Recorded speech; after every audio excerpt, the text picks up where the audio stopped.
So, ibig sabihin, mali pala talaga yung mga tinuturo ko sa inyo dito sa video na ito. Dahil ang sabi ko dito is bawal gawing reels yung mga picture, yung mga screenshot, at yung mga slide photo. Dahil sabi ng isang nag-comment dito ay hindi daw totoo yung mga sinasabi ko at dapat naman daw gumawa ako ng tamang info. So, maling info pala talaga yung mga tinuturo ko sa inyo.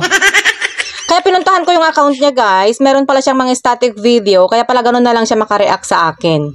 Madam, binabasa mo ba talaga yung mga nilalaman ng policy and guidelines ni Meta bago ka maging isang content creator?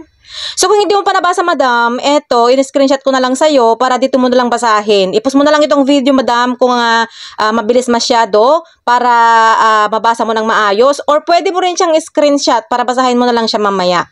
Yung screenshot na yan ay galing mismo sa content monetization policy ni Facebook. At syempre, meron pa akong isang katibayan na tama yung mga sinasabi ko.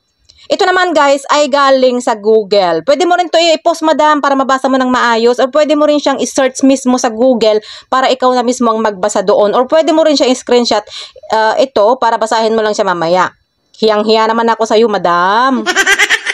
Alam nyo, guys, hindi naman ako nagbibigay ng maling info sa inyo dahil ang ginagawa ko, matinding research at pag-aaral muna ang ginagawa ko. Hindi ibig sabihin na nagdadaldal ako dito sa harap ng kamera, daldal na lang ako ng daldal. Hindi po ganun yun. Kailangan ko pong mag-research, kailangan ko pong aralin kung ano yung mga sinasabi ko dahil ayokong magkamali. Maraming tao ang mapahamak, hindi lang ako.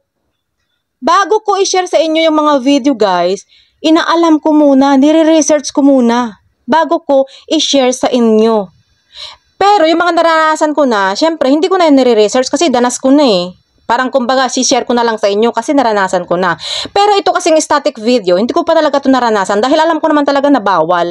Kasi bago ako mag-start maging isang content creator, binasa ko na ang nilalaman ng policy and guidelines ni Meta na bawal ang static video, slide photo, looping video, kung ano-ano pa yun. Bawal. Yung mga hindi gumagalaw.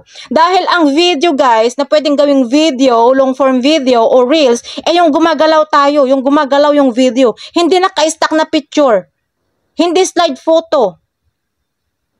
Kaya wag mong sabihin nga maling impormasyon yung sinasabi ko sa inyo dahil ang mga yan ay hindi po talaga pwede ang mga yan. Prohibited po yan ni Facebook.